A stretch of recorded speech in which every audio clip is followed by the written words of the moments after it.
Votre question suppose qu'il y a une transition. En fait, disons qu'il y en a deux. Il y a une transition idéale à laquelle on se réfère, qui est d'aller vers un système énergétique qui soit plus compétitif et en même temps plus juste et plus sûr, et qui surtout contribue à la lutte contre le changement climatique. Donc, quand on prononce le mot transition, on a tous ces objectifs à l'esprit. Et puis, il y a en fait un ensemble d'objectifs politiques qu'on s'est donnés, dont j'essaye de montrer qu'ils ne conduisent pas à ces buts. Donc, il y a la théorie de la transition et puis il y a la pratique qui s'en écarte beaucoup.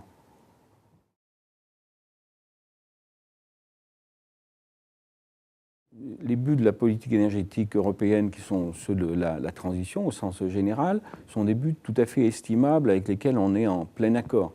Il y en a trois. Il y a un objectif de lutte contre le changement climatique. C'est un des grands problèmes de notre époque, des générations qui viennent, donc un objectif tout à fait valable. Un objectif de sécurité des approvisionnements, et puis un objectif de compétitivité, c'est-à-dire, in fine, d'emploi, de croissance. Bon.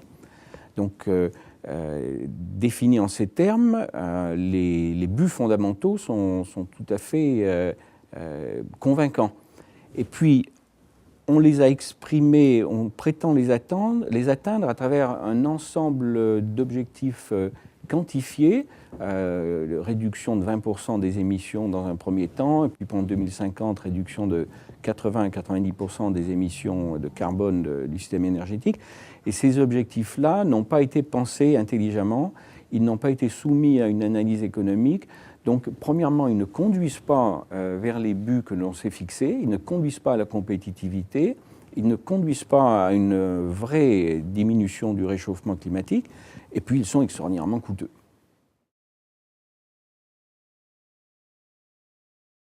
On peut rendre justice à la Commission d'avoir essayé d'indiquer plusieurs voies pour atteindre cette transition. Malheureusement, les scénarios ne sont que des variantes d'une même stratégie. J'ai dirigé le centre sur l'énergie de Columbia à New York. Quand on est aux États-Unis, on voit du gaz, on voit des pétroles légers qui se développent à grande ampleur. On pourrait imaginer une transition qui utilise ces hydrocarbones, mais qui séquestre le carbone qui est émis.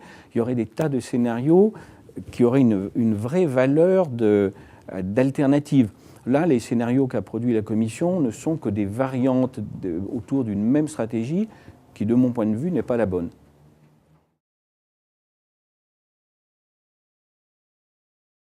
Une première explication très, très bizarre, c'est qu'on n'évalue pas du tout les bénéfices réels des mesures qu'on met en œuvre.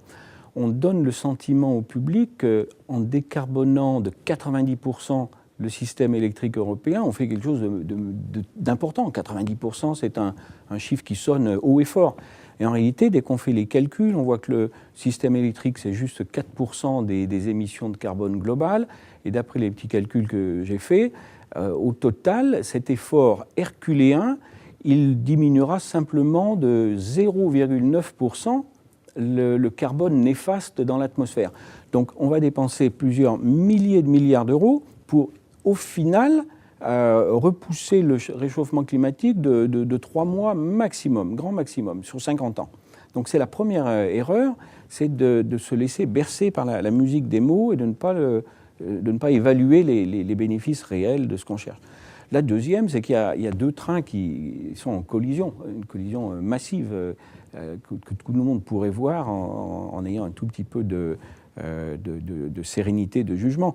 Il y a une politique de libéralisation des marchés européens de l'énergie qui est la même que celle qu'on a eue pour les télécoms ou pour des tas d'autres domaines. Donc c'est une politique qui a sa logique, où on promeut la concurrence et on met le consommateur au centre du dispositif. Et puis, en même temps, il y a la directive de 2008 sur le climat qui, elle, revient à multiplier les subventions sans aucune limite de coût et qui place le producteur d'énergie renouvelable au centre en lui donnant tous les moyens de produire les énergies les moins compétitives sous prétexte qu'elles sont vertes. Donc ces deux politiques sont complètement contradictoires. Vous ne pouvez pas d'un côté dire vive la concurrence et le consommateur et les prix bas, et puis de l'autre, tout ce qui est vert doit être subventionné jusqu'à ce que dans 20, 30, 40 ans, ça devienne compétitif. C'est totalement contradictoire. Donc, au total, ces deux grands défauts, ils renvoient à une même erreur fondamentale qui est de ne pas appliquer une véritable analyse économique, de se laisser prendre par ce que j'appelle la novlangue. Alors on a des mots qui sont magiques, on décarbone, on va vers un monde meilleur, on sauve la planète, mais en réalité, on ne fait pas l'effort de regarder ce qu'on dépense pour quel résultat, et donc on part dans une impasse.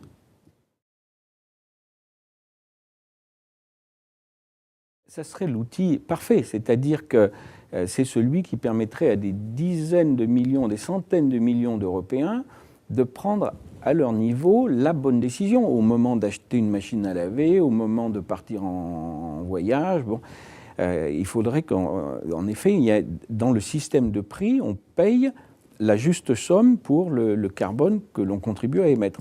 Et on aurait à ce moment-là un prix du carbone de l'ordre de 30, 40, 50 euros par tonne de carbone non émise. Mais il y a toute une série de lobbies qui ont pris forme autour des idéaux d'une énergie verte et renouvelable. Et on déploie par exemple des énergies, les énergies éoliennes offshore en mer. Le prix auquel elles vont réduire les émissions de carbone, c'est 200 à 300 euros par tonne. Donc on va payer 5 à 10 fois ce que l'on pourrait payer autrement. Donc ce marché, en fait, devrait être central, mais on ne l'a pas développé, on ne lui a pas donné la prééminence sur les décisions politiques. Les hommes politiques préfèrent inaugurer une centrale solaire, il y a une photo et tout, plutôt que faire confiance au marché qui pourrait être beaucoup plus efficace.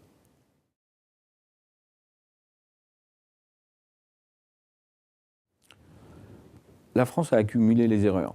La France devrait faire pour le climat et l'énergie ce que fait l'Allemagne pour le budget. Vous ne voyez pas les Allemands dire « nous allons apprendre des Grecs, avec les Grecs et les Italiens, on va trouver une approche commune ». Pas du tout. Ils disent aux Grecs et aux Italiens vos budgets, vos systèmes fiscaux ne sont pas en ordre, faites comme nous, prenez modèle sur nous. Nous, on a une énergie qui est décarbonée comme le sera l'énergie allemande en 2050. Et au lieu de ça, au lieu de dire, ben voilà, c'est un domaine où on a un avantage compétitif français et que les autres nous rattrapent, et puis nous, on va faire de la recherche, eh bien, on fait comme si tout le monde, sans égard à ce qui a été atteint, si tout le monde devait s'imposer le même effort. Et puis, on interconnecte notre réseau électrique au réseau allemand, d'où viennent d'énormes perturbations, parce que ce réseau, l'Energiewende allemande est très inefficace, elle a été très mal coordonnée en Allemagne même et pas du tout avec le reste de l'Europe.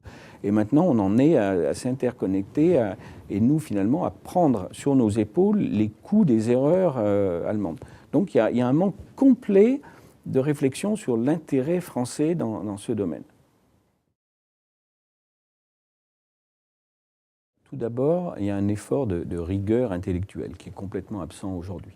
Il faut arrêter la novlangue, il faut arrêter d'invoquer le facteur 4, la décarbonisation complète, sans aucune analyse de ce que ça représente en pratique. Le facteur 4 français, c'est absolument insignifiant à l'échelle de la planète. Qu'on divise par 2, par 4 ou par 6 nos émissions de carbone sur 50 ans, ça va changer, ça va retarder le réchauffement d'une petite semaine de plus ou de moins. Il faut donc tout d'abord parler vrai, mesurer et cesser de se bercer, de se griser de la musique des mots.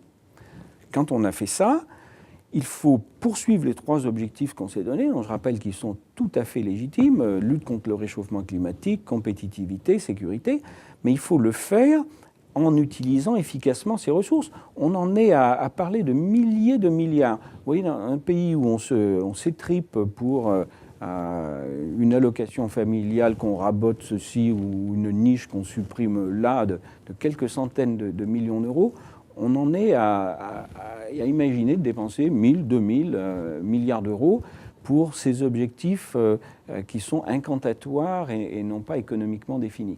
Donc, pour substituer une démarche économiquement efficace à une démarche politiquement incantatoire, il faut faire confiance au marché, c'est-à-dire il faut faire confiance à l'individu de base qui va acheter ses biscottes, qui va acheter sa machine à laver, l'industriel qui achète son électricité, en replaçant le marché des émissions de carbone au centre du dispositif, en obligeant les Allemands à ne plus construire des centrales au charbon qui rendent service à leur lobby, mais qui reviennent à défaire de la main gauche ce qu'on fait de la main droite, et en faisant confiance plutôt à des millions d'individus qui, guidés par les prix du marché, prendront les bonnes décisions, par opposition à quelques hommes politiques, experts ou idéologues qui nous indiquent l'avenir radieux, décarboné et hors de prix.